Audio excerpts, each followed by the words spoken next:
Today's the feast of Saint Wenceslaus, and Pope Benedict will be celebrating the feast in Prague, in the Czech Republic, where our saint was king over 1,000 years ago.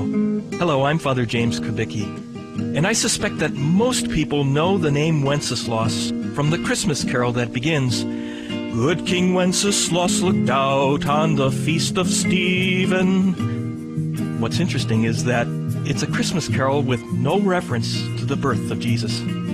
But it's a song that is very Christian and gives us an idea of how Wenceslas became a saint.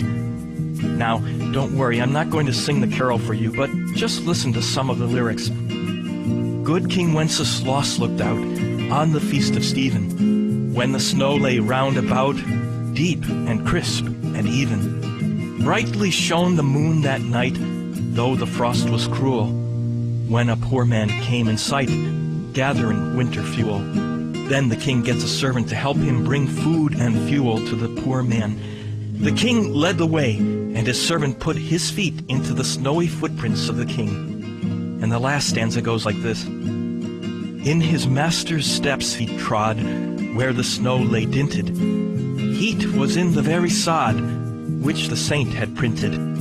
Therefore, Christian men, be sure, wealth or rank possessing, ye who now will bless the poor, shall yourselves find blessing. King Wenceslas was so good that some thought he belonged in a monastery and not a palace. And in the end, his own brother, along with some of his friends, killed him on his way to church.